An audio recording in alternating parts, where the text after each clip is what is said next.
For the 25-year anniversary of StarCraft, Team Basic decided to host a $2,500 online tournament. I decided to sign up and participate because it's a really cool chance. Normally, these big tournaments take weeks to play and it doesn't really fit in my content schedule, but now it is just a tournament for one day and I'm going to be trying my absolute best and it's awesome. 230 players checked in. As you can see, it is an absolutely massive bracket. It might take me a very long time, but we'll see. Hopefully it takes me a long time because that means I'll be in for a while. And my first opponent is going to be GG Machine, followed by Nicarag. If I win, Nicarag beat me in the last ESL Cup, so let's try and get a revenge. Let's do it.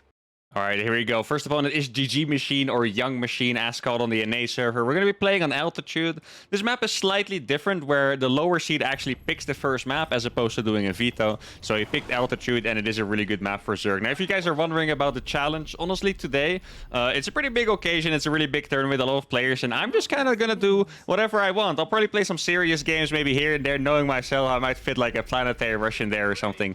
But we're going to try to get as far as we get with my own creativity. Now, I'm not quite sure what my opponent's MMR is. I'll probably try to figure it out after the game and edit it somewhere on the screen. So you guys might know it before I do, because I actually, at this point, I don't know. I think this person is a European player. We're playing on the NA server. I'm in Mexico right now, so it's the most fair server. And on the NA server, he isn't ranked, so I don't know what his MMR is. He's...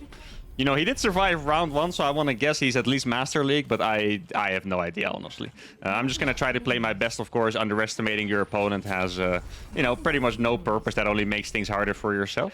Now, GG Machine, I feel like I have heard the name before. It doesn't really ring a bell in terms of strategy, though. So I'm really not quite sure we're going to go up against. I would like to figure out... Actually, the first game I kind of want to open a little bit cheesy. I'm going to go for a Hellbat Marauder all-in. And the reason why I want to do these strats is because, you know, if you think about it, almost all my videos, or yeah, practically every single video I make is some kind of challenge.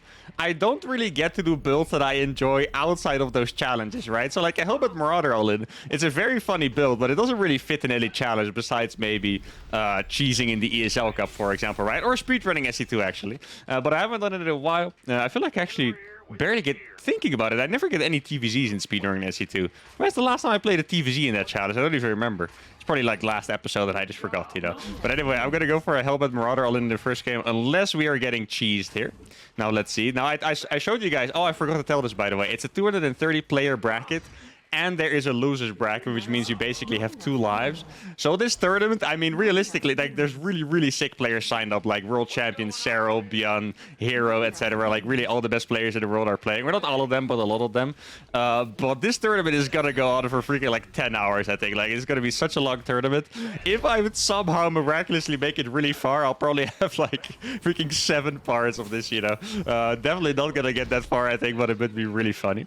Now, my opponent is going for a hatch first. Let's go for some Reaper harassment here. This map is pretty big, so there's almost no time. I think I barely have 10 seconds to do some harassment before the queen is out. Okay, now, by the fact that he pulled his first Ling away, it shows me that he is definitely at least Masters. That's pretty good micro. He did lose 1 Zergling. Yeah, this guy's pretty good, honestly. You can tell already by the Ling micro. That's, you know, that's an advantage of being able to read the opponent, I guess. I mean, once again, it doesn't matter what level he is. I still need to do my best, but still. So there's a queen here. No third base on this side. I guess you could have technically made it on the other side as well. I would not want to continue with my Hellbat Marauder strategy if my opponent doesn't have a third hatch. Because if you do a Hellbat all-in, it's just a simple rule always. Yeah, okay, there's the third. If you do a Hellbat all-in against someone on 2 bases or someone making roaches or something like that, you're probably going to cry. So, you know, definitely not intending to cry on the first part of these, hopefully 7 parts of video. Now, I do need to stop making workers, I think, already. Because else I might not be able to afford everything. Good queen micro there, so I'm not able to get that creep tumor. Now, I actually am wondering how far you... Actually, I'm going to ask you guys right now. How far do you guys think I'm going to get in this tournament? If I would have to make a guess myself, I would maybe say... I could probably get to, like, top 32 if things go my way. I think you guys usually have more faith in me than I do myself. So I'm actually curious how far you guys think I could get in this tournament. Let's see how much faith you guys have in me. So last time I made the mistake of making concussor cells too fast, so now I made sure to make the armory first. Oh yeah, I actually did the strategy against Elaser in an ESL Cup. I think that's the last time I did this strategy. Now I remember, and then I made that mistake of making my armory too late, that I didn't have my Hellbats in time, and then I kind of got crushed a little bit there. Now we haven't been scouted by an Ovaler, which is very pleasant. Like, even if he scouts me now, it might already be a little bit too late. And I'm just going to start rallying behind. Actually, I have a really cool idea for a follow-up. I remember one time I saw Innovation, one of my absolute favorite Terrans of all time. Maybe even my favorite, actually. He did this build. And normally you just do a bio follow-up. But he actually did a mech follow-up with Blue Flame Hellions, which I thought was freaking cool. So that's what I'm going to go for. Now, this is how you execute this. You drop the Marine, so the Concussive Shell Marauder always drops out first, and then you can catch Queens instantly. Oh, there's actually no Queens out here. Does he even have any units? I've only seen drones building so far. There we go. Oh, these Queens are so perfectly caught. He's in the middle. He's got to lose these Queens instantly. Okay, I tried to lift up that Reaper, but I kind of failed. Oh, we are getting counterattack. That's a really good move against this strategy. Looks like we might be in a little bit of trouble here, but as long as we can kill him with this push... Yeah, I think he's lost too many Queens already. Normally, I think this would be way more problematic, but he just doesn't have Queens left, and you can't really defend this stuff without Queens. Let's try to get a third command center and lift those. Oh, I'm going to do the Hellbat block. Oh, that Hellbat block was perfect on the ramp. There we go. And now he's going to lose these drones. These Hellbats are probably going to make sure I stay alive. I'm going to upgrade Blue Flame as well. Drop a few more supply depots, or mules rather. And I think I've survived the counterattack decent enough. I really lost a lot of workers. I only have 25 workers. He has more workers than me right now, but I think he's not particularly close to defending this yet. He does have 2 more Queens in the main, which is going to be a little bit problematic. He has a lot of Bailings. Okay, so we are going to be defended, but I think we might have done enough damage here. Now, I have to say, he definitely held that very, very well. Now I know that we're playing against an even better opponent than I expected. Now, I want to do like a late... let me see if I can save these. That'd be awesome. Okay, I really hope this is enough airspace. Yeah, it should be. I know Queens have a lot of range. That's why I'm scared. But it should be enough airspace. And now I have my third command center almost done. And I have my Blue Flame follow-up. So what I want to do is I just want to do infinite harassment, basically. That's the plan of this build. I didn't see any roaches, so that's nice. I'm going to have about 10 Blue Flame Hellions, which I'm going to send... Oh, wait. Maybe I can trap him in here. That would be really sick. What's his trap? He thinks he's getting in, but no, now he's actually trapped inside here. He's gonna lose all those links. Oh, that's actually a really cool play. I'm in love with myself right now, guys. That's one of my coolest plays I've done in a while, I think. He thought he was getting in, when instead he got trapped, lost all of his Zerglings, and now I'm sure my Blue Flame Hellions are gonna run absolutely rampant in his third base. And it is going to be 9 Blue Flame Hellions, but I also have these Blue Flame Hellbats. If I can sync those up perfectly, that's going to make for a really nice combination there. Let's make sure I actually get these gases. I didn't need them before, but I'm going to need them soon. I'm going to get armor upgrades because I'm planning to make Cyclones. Going to shift-click that Liberator. And then this one is probably going to go into the natural. That's probably the best way to use it. Let's see if I'm going to get in there. Oh, he does have a lot of drones still. Now, this is Blue Flame Hellions, guys, so links are going to die super fast. I'm going to hold position these Hellbats, and now I'm going to be killing all of these workers here. Look at this. He's struggling to micro in 2 places at once, and he is going to lose so many workers. I'm making sure to split these Hellions, so I don't take massive damage from the Bailings. It is really hard to do, though. Man, those Hellbats did a lot of work here. If I can put this Hellion forward, there we go. I can actually keep a few alive and maybe get in there even more. Let's upgrade this one. And now I think I've really killed enough drones to give myself the lead here. I think killing those links in my base was actually the start of me getting ahead, and I freaking love that that is the case. Now, should I still go for Banshees? I think I actually want to go for Liberators, but delayed. Normally you play Banshees with Speed Mech. Or with Battle Mech, rather, Cyclone-based mech. But here, it might be a bit late, because I have to get Cloak and Banshee speed to really make that efficient, and that would kind of suck. Now, thank goodness I didn't have a lot of SCVs there, because my army was out of position. I think I only lost 1 or 2, which is nice. Now, what's weird about this situation is my follow-up is a bit slower than usual. And I'm considering making a 4th command center before my extra factories. I'm not quite sure if it's smart. But it is a consideration I have to make. Like, even though I killed so many drones, Zerg can remake drones really fast. There you go, I defended those links. He is very aggressive with his links. I do need to keep that in mind for the next game as well. Yeah, I'm actually going to make the 4th command center before. Now, he's 100% going to try and counterattack again with his links. Exactly, that's why I hotkeyed those units real quick, so I could actually get here in time. Let's move these Hellions back. I'm actually going to run these by into the natural. That seems like a decent choice. There you go. There's nothing here. I knew he would try to defend with his queens. Oh, he's going to make roaches already. Okay. Let's try to get into the main base. Get these gases as well. Armor upgrade is almost finished, so I can make +2 armor already. Oh, he's attacking my Hellions. That's beautiful for me. Going to kill so many of those drones. Let's see. Does he have upgrades? He doesn't have any upgrades yet. I'm actually ahead in upgrade, which is pretty crazy. Now, I do have to be careful. I might want to make... Can I... Oh, no, I really wanted that drone for some reason. I would have loved to kill that drone. Now, you can tell I'm mining out, but I have Cyclones.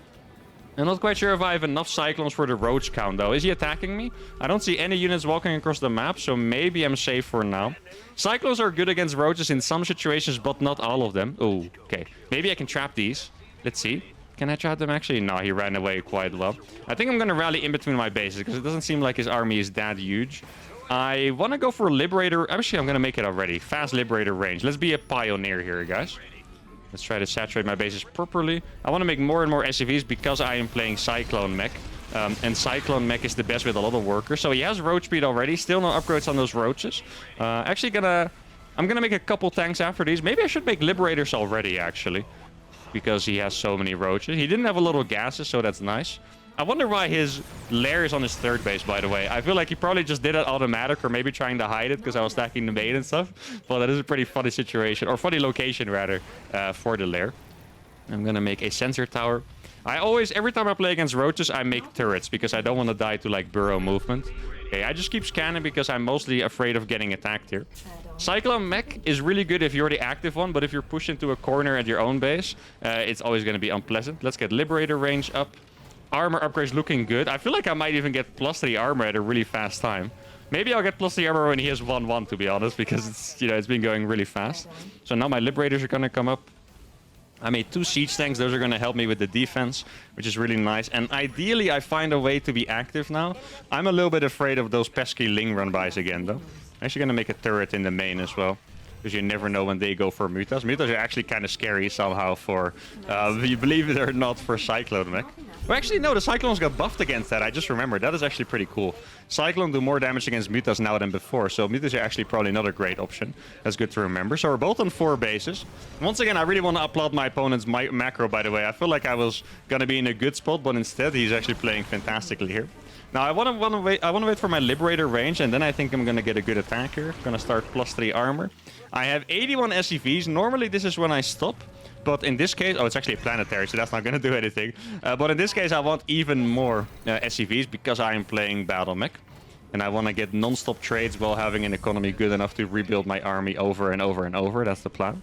I'm going to separate 4 of these Hellions and send them over here. I don't think he has that many Lings anymore. I feel like his army is mostly going to be Roach Baning maybe, or Roach Infestor.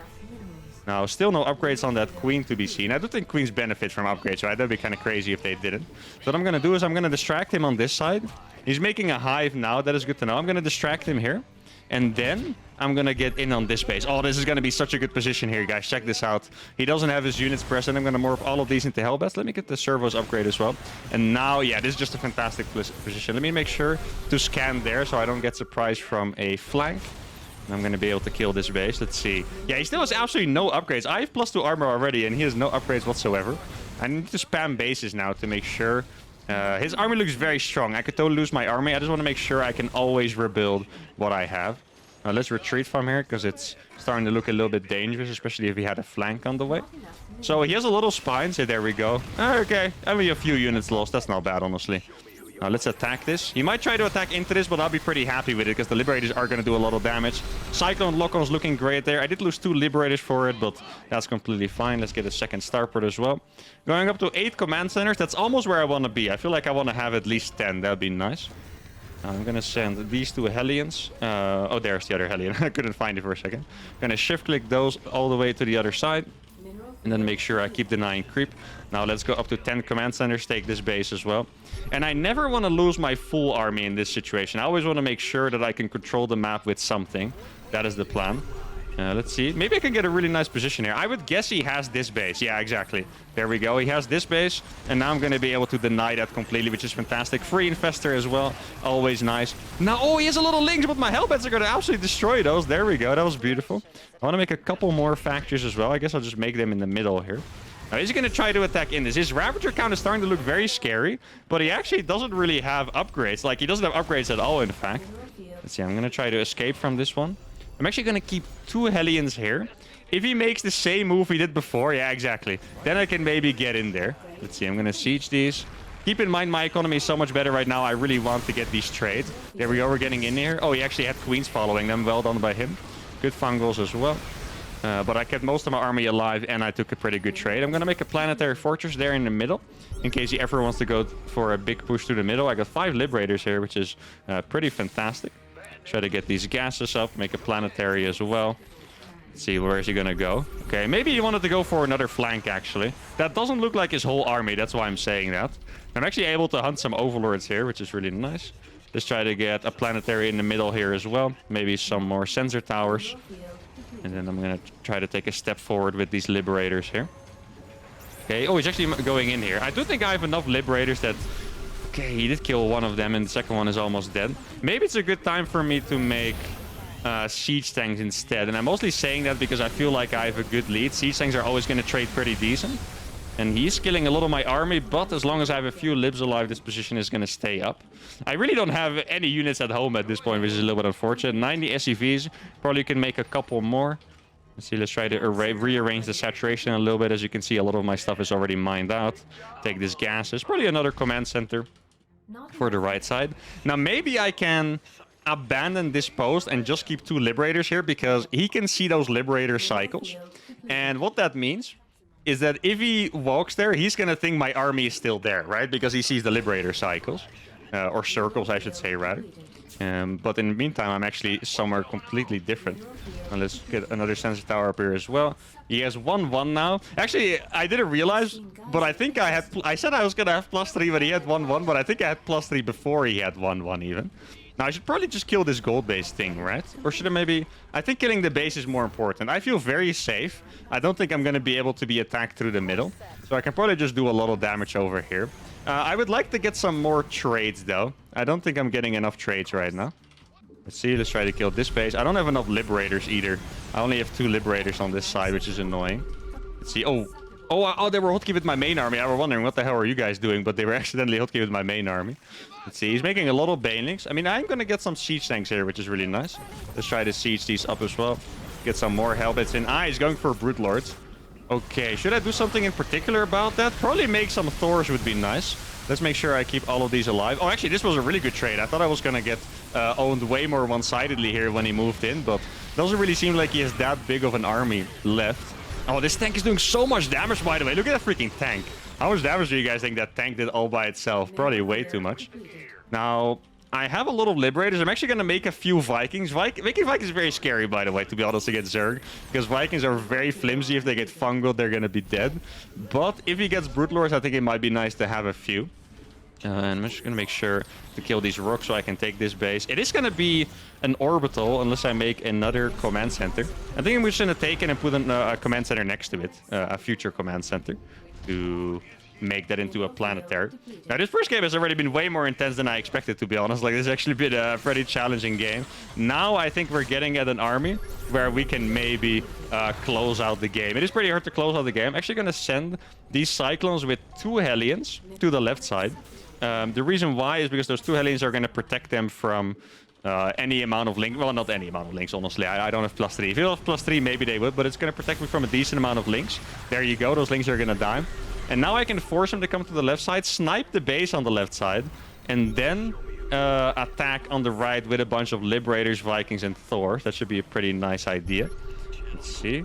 What's his army here? His entire army is still there, it seems like. Oh, he's going to attack this. Well, this is too many Thors, guys. He's going to lose a lot of roaches for that. There's actually 5 Thors here. I thought I only had 2, so it's nice to see that I had more than I thought. So here we go. His army is still here. My army here is actually bigger than he thinks.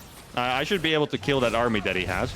Let's do a few Liberator zones there. The army on the left side is going to go down. And he's kind of getting confused all over the place now. He's losing the army on the right side as well. I know he has more units. Oh, he went in too fast with the Infestors. The Infestors are on the front, so they're going to die out slowly. He knurled my Thors, but the Infestors went down. So now he's going to lose his entire army. I'm splitting away from the Biles. Army on the left side is doing a job. And there we go. First game of the day.